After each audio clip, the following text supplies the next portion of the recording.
Tuhan dan penuh dengan kerendahan hati.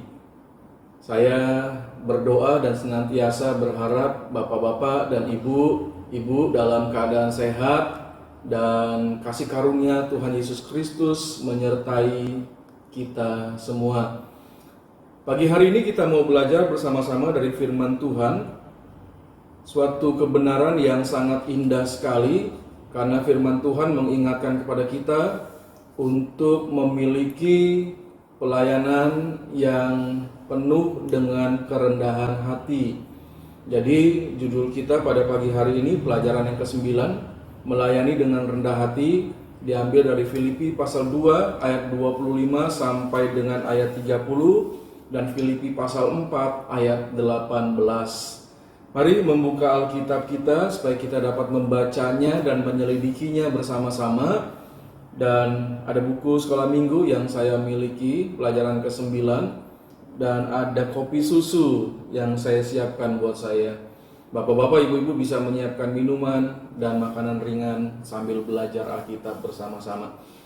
Mari kita akan membuka Alkitab kita, Filipi pasal 2 ayat 25 sampai 30. Kita akan membacanya bersama-sama, dan pasal 4 ayat 18. Mari dengan bersuara, 1, 2, 3. Sementara itu kuanggap perlu mengirimkan Epafroditus kepadamu, yaitu saudaraku dan teman sekerja serta teman seperjuanganku, yang kamu utus untuk melayani aku dalam keperluanku. Karena ia sangat rindu kepada kamu sekalian, dan susah juga hatinya sebab kamu mendengar bahwa ia sakit. Memang benar ia sakit dan nyaris mati, tetapi Allah mengasihani dia, dan bukan hanya dia saja, melainkan aku juga, supaya duka citaku jangan bertambah-tambah. Itulah sebabnya aku lebih cepat mengirimkan dia, supaya bila kamu melihat dia, kamu dapat bersuka cita pula dan berkurang duka citaku. Jadi sambutlah dia dalam Tuhan dengan segala sukacita, dan hormatilah orang-orang seperti dia. Sebab oleh karena pekerjaan Kristus, ia nyaris mati, dan ia mempertaruhkan jiwanya untuk memenuhi apa yang masih kurang dalam pelayananmu kepadaku. Pasal 4 ayat 18. Kini aku telah menerima semua yang perlu daripadamu, malahan lebih daripada itu, aku berkelimpahan, karena aku telah menerima kirimanmu dari Epafroditus, suatu persembahan yang harum, suatu korban yang disukai dan yang berkenan kepada Allah. Mari kita akan mengawali dengan berdoa bersama. Bapa dalam surga, kami datang kepadamu untuk menaikkan syukur bahwa Engkau tetap memelihara kami sehari-hari berserta dengan keluarga. Kami ada dalam lindungan dan pertolongan Tuhan. Hamba terus berdoa supaya Bapa memberkati bapak-bapak dan ibu-ibu dalam menjalani hidup mereka di masa-masa seperti sekarang. Bapa melindungi dengan sukacita, dengan kuasa-Mu, kesehatan yang berasal dari-Mu diberikan kepada mereka semua. Dan biarlah kami terus boleh bertumbuh di dalam kasih kepada Tuhan, dan juga bertumbuh di dalam kasih kepada gereja. Kami setia menjadi murid-murid Kristus yang terus bertumbuh di dalam Tuhan melalui gereja kami. Dan pagi ini kami ingin belajar bersama ya Bapak tentang melayani dengan kerendahan hati. Kami mau firman Tuhan berbicara kepada kami dan dapat kami lakukan dalam hidup kami hari lepas hari. Ampuni dosa kami Bapak, supaya kami layak di hadapan-Mu senantiasa. Di dalam nama Tuhan Yesus kami siap untuk belajar firman Tuhan. Amin.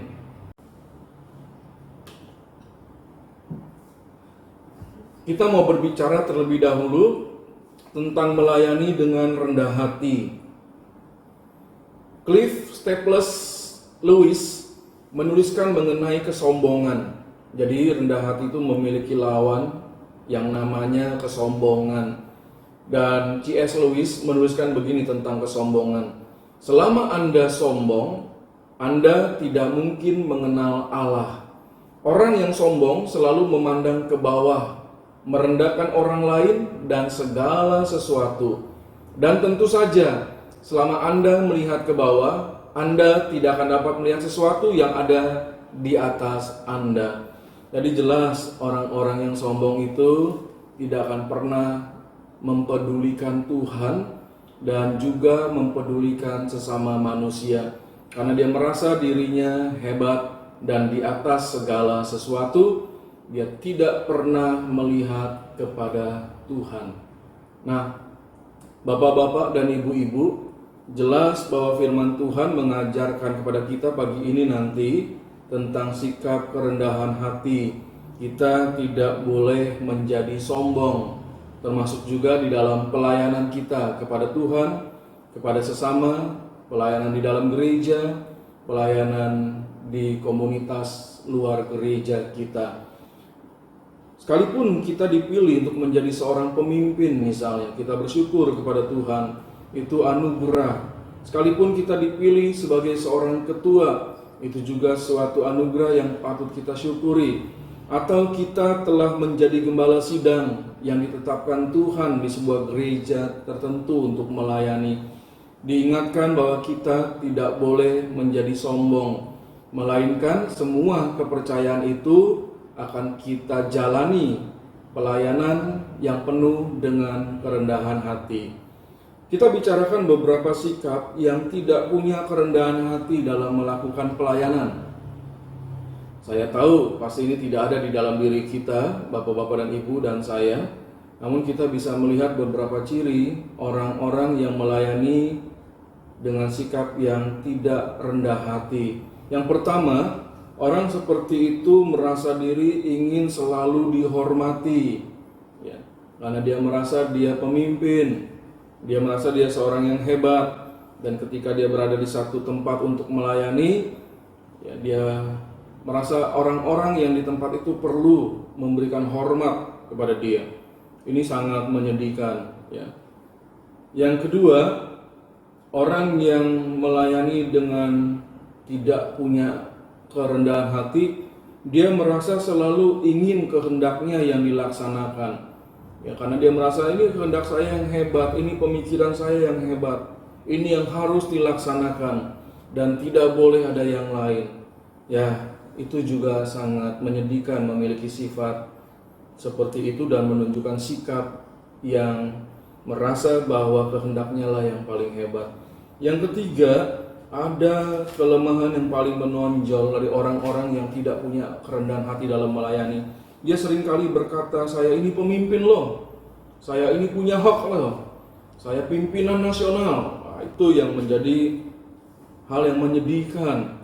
Karena ketika kita melakukan pelayanan baik di hal gerejawi atau di hal-hal yang lain pun, kita tidak pernah boleh menjadi sombong. Sebaliknya, kita perlu memiliki kerendahan hati. Baik, ketika kita mempelajari firman Tuhan dari Filipi pasal 2 ayat 25 sampai 30 dan Filipi pasal 4 ayat 18, saya melihat kita perlu membagi dalam 3 hal ketika berbicara tentang melayani dengan rendah hati. Yang pertama, melayani dengan rendah hati tidak memandang kedudukan dan tidak mau menyusahkan orang. Filipi pasal 2 ayat 25 sampai dengan ayat yang ke-26. Sementara itu kuanggap perlu mengirimkan Epafroditus kepadamu, yaitu saudaraku dan teman sekerja serta teman seperjuanganku, yang kamu utus untuk melayani aku dalam keperluanku, karena ia sangat rindu kepada kamu sekalian, dan juga susah hatinya sebab kamu mendengar bahwa ia sakit. Bapak-bapak dan ibu-ibu, aktivitas atau kegiatan murid Kristus salah satunya adalah melakukan pelayanan. Jadi siapapun kita perlu melakukan pelayanan bagi Tuhan, bagi sesama manusia, dan kita bisa juga melakukan pelayanan itu di dalam gereja. Jadi apa Pak Pendeta yang bisa saya lakukan dalam pelayanan di usia seperti kita sekarang ini? Ada banyak hal yang bisa kita lakukan dalam pelayanan bagi Tuhan. Kita bisa berdoa ya di tempat kita masing-masing. Kita bisa setia melakukan fungsi kita sebagai orang-orang Kristen, yaitu bersekutu, bersaksi, melayani, mengabdi, memuridkan, yaitu belajar tentang firman Tuhan. Kita bisa melakukan semua ini dengan segala keberadaan kita. Nah, firman Tuhan tadi memberi contoh bahwa ada seorang yang bernama Epafroditus. Menarik sekali orang ini, dan ketika kita membaca kesaksian Rasul Paulus tentang Epafroditus, kita mendapati bahwa dia adalah seorang yang setia di dalam melakukan pelayanan. Paulus menyebut Epafroditus sebagai saudaraku. Jadi siapapun Epafroditus itu di mata Paulus, dia menjadi saudara dalam Tuhan, saudara di dalam melakukan pelayanan. Dan juga Paulus menyebut dia sebagai teman sekerja. Jadi bukan bawahan ya, bukan juga orang yang tidak penting. Teman sekerja itu sejajar, sama-sama menjadi teman dalam melakukan pekerjaan atau pelayanan. Dan teman seperjuangan. Jadi jelas bahwa Epafroditus orang yang tidak mudah menyerah di dalam melakukan pelayanan. Dia berjuang bersama dengan Paulus di dalam melakukan pelayanan. Dan saat itu Paulus ada di dalam penjara di Roma, dan Epafroditus diutus oleh jemaat Efesus untuk membantu setiap kegiatan Rasul Paulus. Dan Epafroditus merupakan seorang yang diutus oleh jemaat Filipi dalam membantu pelayanan Paulus saat itu. Jadi jelas sekali Paulus pasti merasa tertolong dengan keberadaan Epafroditus, karena fisik Paulus saat itu ada di dalam penjara, di dalam tahanan, namun dia dihiburkan dengan pelayanan Epafroditus. Paulus menyebutkan satu ciri sifat Epafroditus, yaitu dia tidak mau menyusahkan orang lain. Saat Epafroditus mengetahui bahwa jemaat di Filipi menjadi begitu khawatir atau menjadi begitu was-was karena jemaat mendengar bahwa Epafroditus itu sakit keras ya. Dan ada perasaan gak enak dalam diri Epafroditus karena dia merasa dia sudah menyusahkan orang-orang di Filipi dengan kabar kenyataan bahwa dia sedang sakit. Jadi saya melihat bahwa dia memiliki sifat gak mau nyusahin orang. Dia nggak mau ngambil keuntungan dengan keadaannya yang sakit itu ya.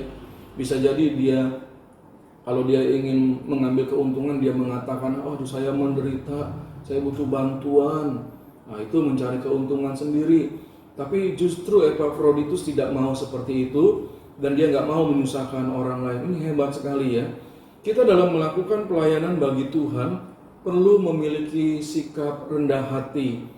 Apapun sebutan kita dalam pelayanan tidak menjadi hal yang membuat kita malu. Ya, mungkin dalam pelayanan kita disebut sebagai penerima tamu, ya, yang bertugas di proyektor, yang bertugas membersihkan gereja, yang bertugas membawa acara, dan jabatan kita mungkin hanya sebagai pembantu umum di dalam gereja atau apapun juga. Kita tidak perlu menjadi malu akan hal itu. Kita juga dapat melakukan pelayanan yang tidak mau menyusahkan orang lain. Ya, bisa saja kita mengambil keuntungan dari orang lain, tapi kita tidak boleh melakukan hal itu. Dan kita tidak mau ya melihat orang menjadi iba karena pelayanan kita, lalu kita membuat orang itu susah. Ya, jangan melakukan seperti itu. Nah bapak-bapak dan ibu-ibu, sekarang kita mau berbicara bersama-sama tentang bagaimanakah kita mengatasi hal mengenai sebutan bagi kita dalam pelayanan. Kadang-kadang ada orang yang tidak bisa menghargai seseorang di dalam pelayanan ya. Misalnya ada seorang gembala sidang yang melayani di sebuah gereja, bisa jadi dia itu masih muda ya, dan jemaat di sana ya pasti ada yang muda, ada yang anak-anak, ada yang bayi, ada juga orang-orang yang sudah tua. Nah mungkin ada beberapa orang dari jemaat itu yang tidak memanggil dia dengan sebutan Bapak atau Pak Gembala atau Pak Pendeta, tetapi menyebut namanya. Ya, itu kadang-kadang ada juga seperti itu di dalam gereja ya. Mungkin karena jemaat itu merasa dia lebih tua, atau dia merasa orang yang mampu, dan orang yang melayani Tuhan itu dianggap masih muda, lugu, dan tidak menunjukkan orang yang berada gitu ya. Jadi kadang-kadang disebut namanya. atau ya orang itu tidak dihargai ketika dalam melakukan pelayanan karena dia memiliki jabatan yang rendah. Nah, bagaimana kita mengatasi hal seperti itu? Yang pertama, orang yang tidak memandang kita hebat karena sebutan dalam pelayanan yang tidak terlihat keren, ya. Nggak keren jabatan itu.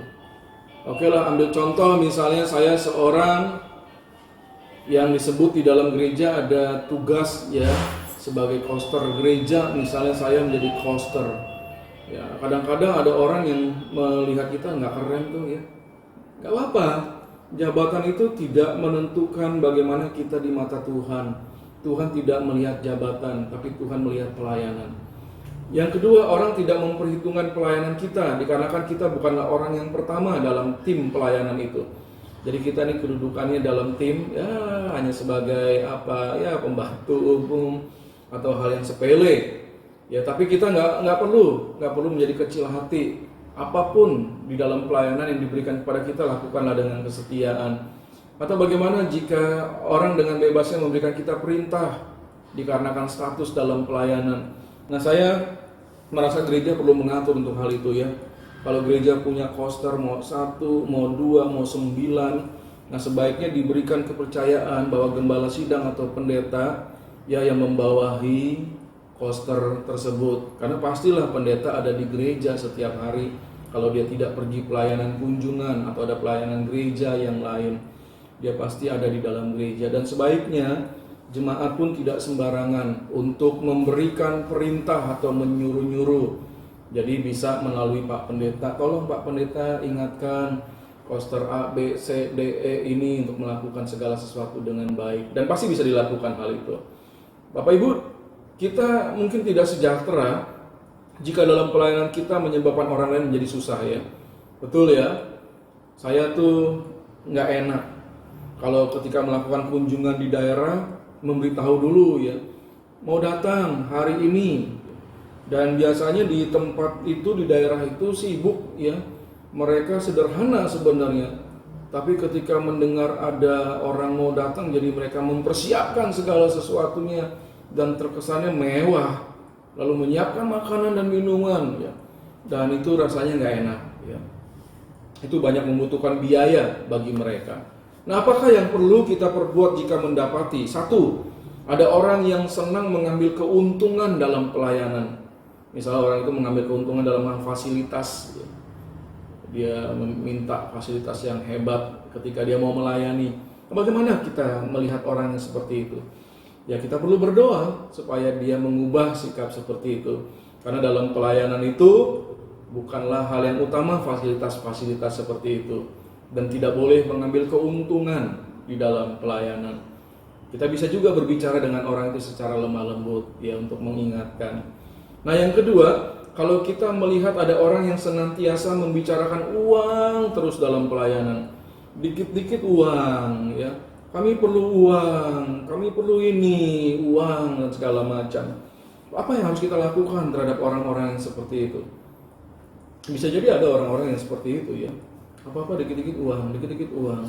Ya, kita perlu mengingatkan orang itu tujuan utama untuk melayani adalah Tuhan, dan kita perlu memberi ya tahu bahwa tidak bisa terus-menerus berbicara tentang uang dan tidak layak untuk hal itu dibicarakan dalam pelayanan.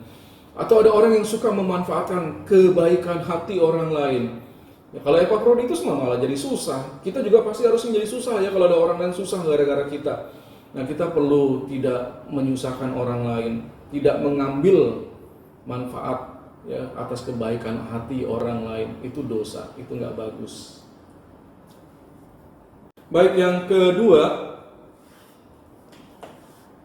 melayani dengan rendah hati itu berarti melayani dengan siap berkorban.